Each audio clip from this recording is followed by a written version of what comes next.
Bonjour à vous, chers auditeurs, auditrices de PTV. Encore une fois, bienvenue sur cette plateforme de méditation quotidienne. Alors, aujourd'hui, notre thème est intitulé « Mariage homosexuel » que dit la Bible. Et le verset sur lequel nous allons nous appuyer est tiré du livre de Lévitique. Lévitique 18, le verset 2. Nous allons lire Lévitique 18, le verset 2 qui dit ceci. Je lis la version Louis II. Tu ne coucheras point avec un homme comme on couche avec une femme. C'est une abomination. Je reprends. Tu ne coucheras point avec un homme comme on couche avec une femme. J'insiste sur cette partie-là, c'est une abomination.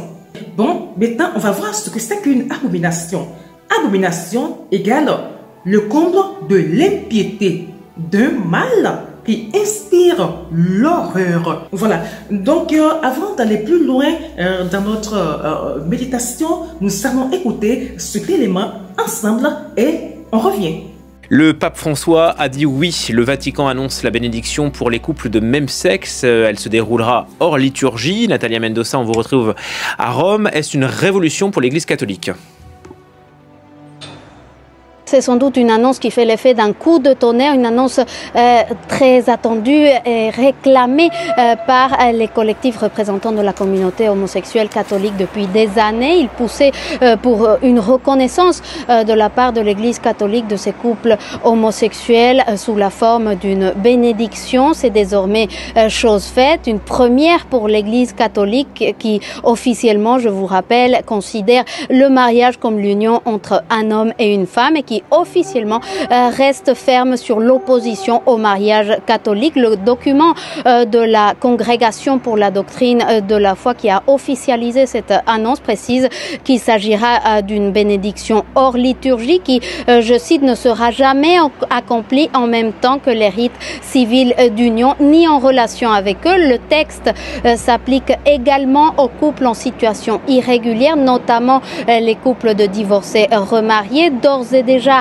l'annonce a déclenché une avalanche de critiques au sein de l'aile ultra-conservatrice de l'Église catholique et toute cette galaxie anti-pape François qui considère les ouvertures vis-à-vis des minorités sexuelles voulues par le souverain pontife comme une atteinte portée à la doctrine et à la foi catholique. Merci pour ces premières précisions. Natalia Mendoza depuis Rome. Voilà, vous venez d'écouter cet élément-là. Alors, si nous tenons à parler de ça aujourd'hui, c'est parce que dans la journée d'hier, il y a le pape qui a pris cette décision-là de bénir les mariages homosexuels. Même s'il dit que c'est hors liturgie, toujours est-il que ces gens vont se retrouver au sein des églises et les prêtres vont les bénir. Nous disons ceci, c'est très important, que les personnes homosexuelles ne sont pas des gens à rejeter, ce ne sont pas des criminels, ce ne sont pas des gens qu'il faut fuir, ce sont des personnes comme nous qui ont juste pris une autre voie. Et la voie qu'ils ont prise est qualifiée d'abomination.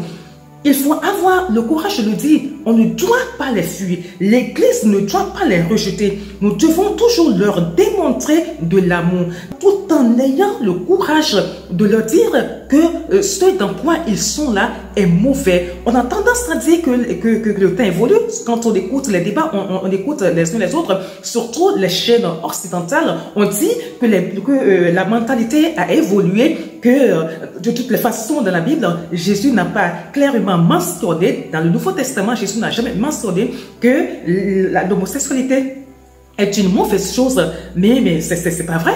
On s'appuie sur les non-dits pour dire quelque chose qui n'est pas. C'est bien dit dans Lévitique que c'est une pratique qu'il ne faut pas faire. J'insiste dessus. On ne déteste pas les homosexuels, mais nous devons avoir le courage de dire que c'est une pratique que Dieu refuse. J'en parle parce que c'est chaud là depuis hier. Et cette communauté jubile quand ils jubilent, et ils sont, pour eux, c'est une bataille qu'ils ont remportée. Ils ne sont pas contre cette dénomination, ni les fidèles qui y sont. Nous sommes juste contre cette décision-là qui est prise et qui fait que ces gens-là aujourd'hui sortent de partout et ils sont contents. Ce que ça va entraîner plus tard, c'est que quoi? Quand les jeunes, quand les enfants vont entendre cela, ils vont dévier. Avant, au moins, il y avait quelque chose qui les retenait. Il y avait quelque chose qui fait que même s'ils ont tendance à entrer dedans, ils se disent, ben, mais je serai mal vu de toutes les façons, l'église refuse cela. Voilà, donc c'est les plus têtus qui arrivent à s'afficher. Maintenant que c'est l'église qui dit que on doit maintenant accepter de les bénir à l'église. Alors, voilà quoi, je peux faire comme je veux. Non, c'est toi qui me regardes aujourd'hui, jeune fille, jeune homme, monsieur, madame, qui que vous soyez, quel que soit votre âge, si vous tombez sur cette vidéo, sachez que Dieu vous aime, que Dieu ne vous déteste pas. Ce qu'il déteste, ce qu'il qualifie d'abomination, c'est justement cette pratique-là. Je vous en supplie, par les compassions du Christ, sachez que Dieu a horreur de cette pratique-là. Une autre raison pour laquelle nous sommes contre est que cette pratique est une violation à l'ordre de la création. Dieu, il a créé un homme et une femme. Il a juste mis une femme à côté d'un homme. Voilà, et c'est tout. Une autre chose est que c'est une pratique qui va contre la procréation. J'entends, je les vois dire que ils veulent adopter. Il y en a qui ont déjà adopté un enfant qui a été élevé par un homme et une femme est psychologiquement à l'aise, psychologiquement équilibré. Maintenant, un homme ne peut pas avoir les attributs internes d'une femme. De la même façon, une femme ne peut pas avoir les qualités d'un homme. Les deux se complètent. Alors, deux personnes qui ont les mêmes caractéristiques, qui ont les mêmes choses, les mêmes potentialités en eux, ne peuvent pas éduquer un enfant. Et cet enfant va être équilibré. Ils aiment bien montrer que ce n'est pas le cas. Quand on ne veut pas voir une réalité, on fait tout pour camoufler, pour ne pas reconnaître, pour ne pas voir les erreurs qu'on commet, pour ne pas voir les failles qu'il y a. Aujourd'hui, nous venons par cette méditation dire non, ce n'est pas une bonne pratique. Il faut avoir le courage de le dire. Pour finir, je vais encore vous montrer cet élément-là. On regarde encore et on revient. L'homosexualité n'est pas un crime. Déclaration du pape François ce mardi, interrogé par l'agence de presse AP. Le souverain pontife a condamné les législations criminalisant l'homosexualité, les qualifiant d'injustes, une première pour un chef du Vatican. Mais le pape François a tout de même souligné que l'homosexualité constituait un péché selon l'Église. Voilà, donc il a bien dit. Là, c'était il y a 10 mois. Il a dit que ce n'est pas un crime, mais que c'est un péché. Alors, il faut avoir le courage de mettre les qualificatifs sur les actes. L'homosexualité est un péché et le péché, Dieu en a horreur. Donc, chers frères et sœurs homosexuels, nous ne sommes pas contre vous. Nous ne vous détestons pas. Nous voulons simplement que vous écoutez la parole de Dieu, que vous vous détournez de votre mauvaise voie parce que à la fin, ce sera des grincements. Dieu est amour, c'est vrai, mais il est aussi le Dieu qui sévit. Sa parole est vraie. Sa parole demeurera toujours. Sa parole n'évolue pas.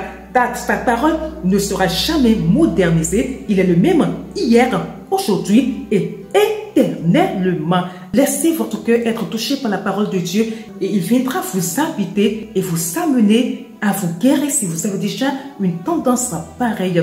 Que le Seigneur vous fortifie, que le Seigneur vous assiste si vous prenez la bonne décision de quitter cet état-là. Alors, nous allons nous arrêter là aujourd'hui. Que votre journée soit bénie. Allez, bisous!